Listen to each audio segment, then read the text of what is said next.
কিরে ভুট্টা, এই যুগে খুব লাটে উঠেছিস কেন? তোর আবার জ্বলন হচ্ছে কেন বাবু? তুই তো সেই আগেকার সময় থেকেই খুব প্রিয় কলা বাবু।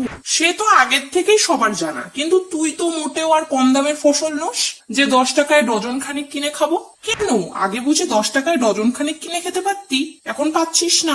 সেরকম কিছুই না, আসলে এখনকার যুগে যেভাবে সব জায়গায় রাস্তায় তোকে মূল্য দেওয়া হয়, আগে সেরকম রাস্তায় রাস্তায় তোর বিক্রি হতো।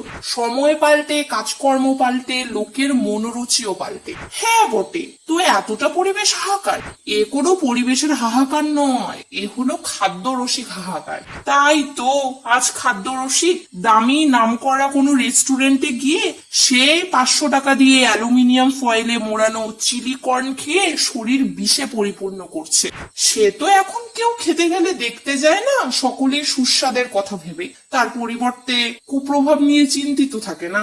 স্বাদ কি তাহলে মানব সমাজের শারীরিক বিষক্রিয়ার কারণ? হ্যাঁ, আমরা আগেকার সময় ভুট্টা খেতে বলতে শুধু পুড়িয়ে খাওয়া কিংবা ভেজে খাওয়া জানতাম, কিন্তু আজকের সময়ে এই রেস্টুরেন্ট স্টাইল চিলি কর্ন খেয়ে মুখশুদ্ধি করতে পছন্দ করি। সেখানে যতই না 5 টাকার ভুট্টার রেসিপি বানিয়ে 500 টাকা নিয়ে নিই। তবে স্বাদটা হলে যত সব রোগের কারণ? হ্যাঁ অবশ্যই, স্বাদ এবং খাবারের বাইরেটা দেখতে কেমন, এই সবই বেশ আমাদের খাবারের প্রতি লোভে ফেলে, আর সেখানেই আমরা করি partiality. Please like, comment, share and subscribe.